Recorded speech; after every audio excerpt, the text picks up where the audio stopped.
మీ కళ్ళద్దాలిక పక్కన పెట్టేయండి. ప్రతి కంటి సమస్యకి బెస్ట్ సొల్యూషన్ ఇస్తుంది American laser eye hospital. Senior నటుడు రాజేంద్ర ప్రసాద్ ఇంట్లో విషాదం నెలకొంది. ఆయన కుమార్తె గాయత్రి గుండెపోటుతో కన్నుమూశారు. గుండెపోటు రావడంతో వెంటనే హైదరాబాద్ ఏఐజీ ఆసుపత్రికి తరలించారు. అక్కడ చికిత్స పొందుతూ తుది శ్వాస విడిచారు.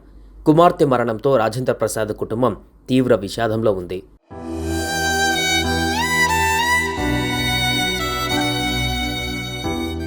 రాజేంద్ర ప్రసాద్కు ఓ కుమారుడు, కుమార్తె ఉన్నారు.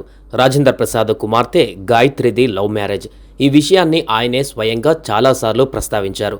ఓ సినిమా ఈవెంట్లో కుమార్తె గురించి ఆసక్తికర విషయాలు కూడా చెప్పారు.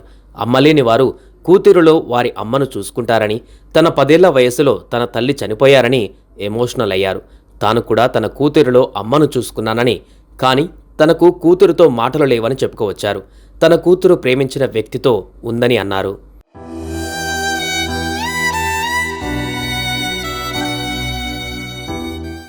గాయత్రి కూతురు తేజస్విని చైల్డ్ ఆర్టిస్ట్గా చాలా సినిమాలలో నటించింది. మహానటి సినిమాలో సావిత్రి చిన్నప్పటి పాత్ర వేసింది రాజేంద్ర ప్రసాద్ మనవరాలే.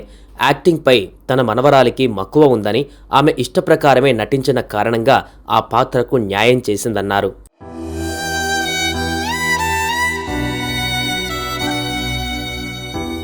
రాజేంద్ర ప్రసాద్ కుమార్తె మరణంతో సినీ పరిశ్రమలో విషాదం నెలకొంది.